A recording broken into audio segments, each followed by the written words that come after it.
Bonjour, ici Wassima, bienvenue dans cette rubrique au fil de l'ascension. Alors, on cherche, c'est intéressant, on cherche toujours de la guidance pour le mois de décembre, pour le mois de janvier, le mois d'après, pour l'année, pour la journée.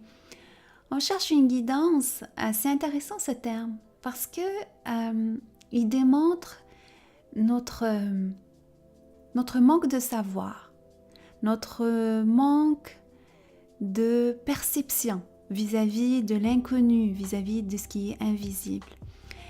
Et c'est pour ça que c'est intéressant de toujours se dire co-créateur, parce que nous sommes créateurs par notre intention, notre pensée, notre parole.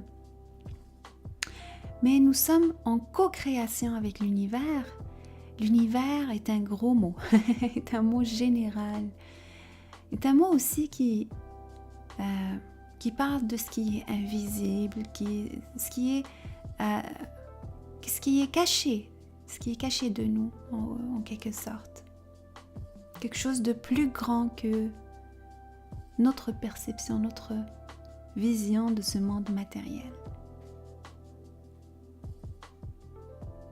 Et toujours dans cette recherche de guidance, on oublie la vertu de l'humilité.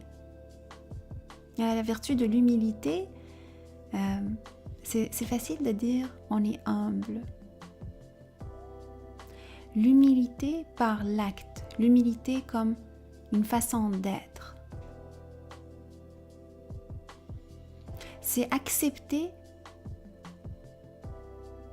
malgré notre grand pouvoir de transformation, notre grand pouvoir de manifestation, que nous ne sommes malheureusement pas conscients, que nous ne sommes pas informés de l'impact de ce que nous créons comme individus et comme communauté.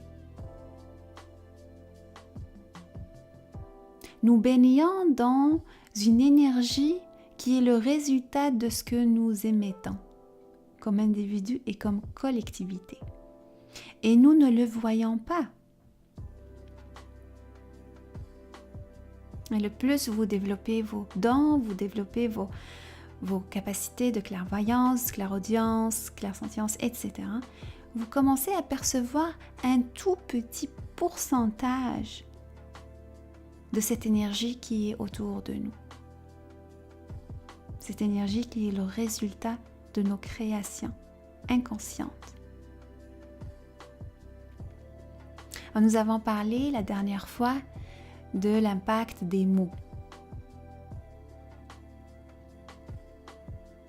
Mais cette fois-ci, on parle plutôt de être conscient que nous créons sans savoir ce que nous créons et d'être humble par rapport à ça.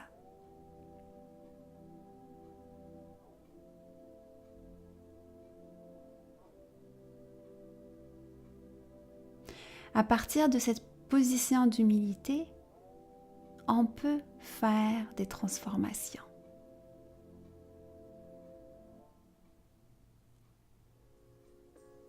On peut agir avec plus de conscience. À partir d'une position de participation, de collaboration, de corriger peut-être certaines choses qu'on a créées et qui ne correspondent pas vraiment à ce qu'on souhaite. Et ce n'est pas pour notre bien, ni le bien de ceux qui nous entourent. L'humilité n'implique pas nécessairement la culpabilité, mais implique tout simplement connaître sa place dans l'univers.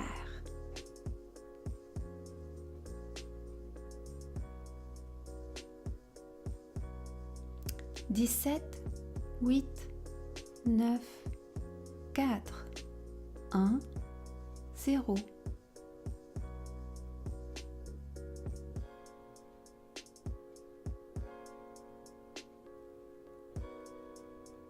On parle souvent de la danse avec l'univers, la danse avec l'énergie. Et dans le mois de décembre, il y a beaucoup de danse, il y a beaucoup de célébration. L'énergie est plus vive, tout le monde est dans la joie, tout le monde. Généralisation. Mais nous sommes dans la joie, dans la célébration, le partage, offrir des cadeaux, s'attendre à recevoir des cadeaux à son tour. Mais nous devons apprendre à être dans une joie mesurée, en quelque sorte. Une joie sage, pas une joie qui est exaspérée par les ventes, par la frivolité. Hein, il y a le mot frivolité qui vient, frivole. Non, on privilégie la joie sage, c'est-à-dire qu'on a une perception du bonheur humain dans les temps des fêtes, par exemple. Mais nous devons garder la conscience. Le danger le plus grand pour l'humain, c'est de perdre sa conscience ou être inconscient. Et peu importe l'émotion du moment. Ça comprend la colère et ça peut comprendre aussi la joie. Frivole.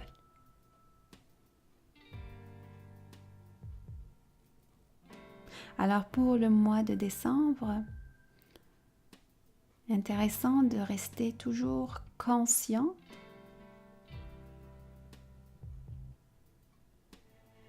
et le repos peut aider à ça, peut aider à être conscient, le repos mental surtout.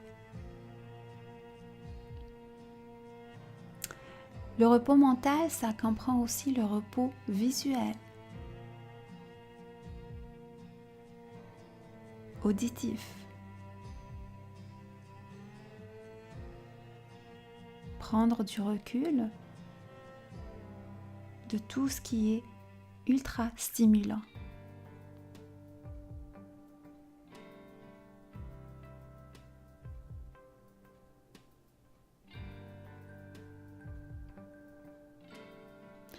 Pour l'année 2019, il y a plusieurs nouvelles étapes d'ascension qui arrivent.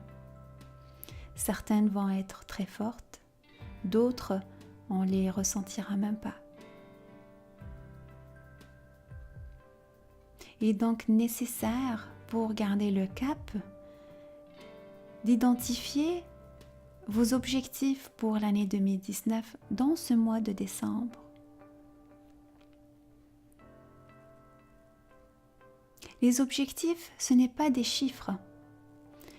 C'est votre rêve de votre futur vous.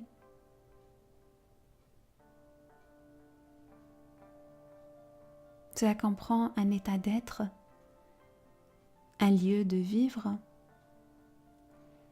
un partage au monde,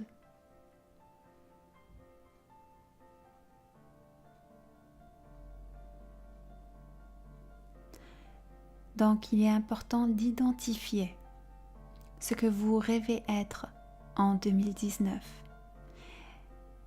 Cela agira, comme on le dit toujours, comme un fil conducteur à travers les différentes tempêtes d'ascension en 2019.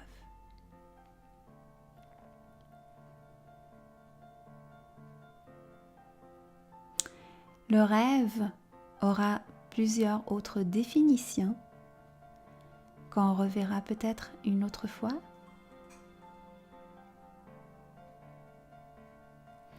Mais ce qui peut vous aider à identifier ce rêve, c'est une connexion à votre futur vous. Cette connexion peut se faire en méditation, en faisant appel à votre futur vous, la meilleure version bien sûr, ou à travers le sommeil. Vous lui demandez de vous inspirer des images, des mots, des paroles, des idées pour que vous arriviez à destination.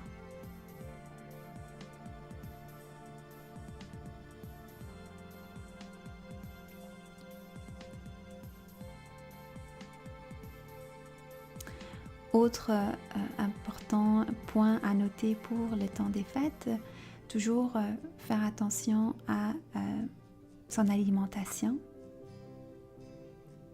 car ça fait toujours, ça fait toujours des complications. Et ces complications ne concernent pas juste le corps physique, mais concernent la conscience. Alors, privilégier le bien-être à long terme et pas le bien-être de joie, encore une fois, à frivole dans la nourriture.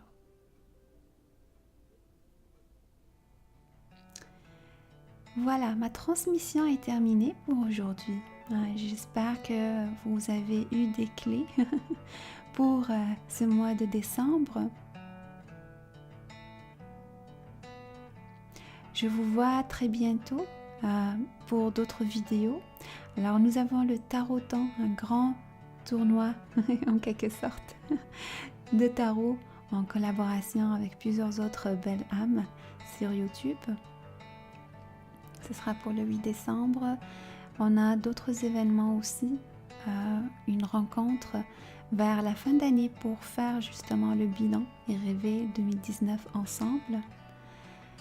Je vous donnerai plus d'informations plus tard. Alors, je vous souhaite un très beau mois de décembre et beaucoup d'amour, de la paix et une conscience présente en tout moment. À bientôt.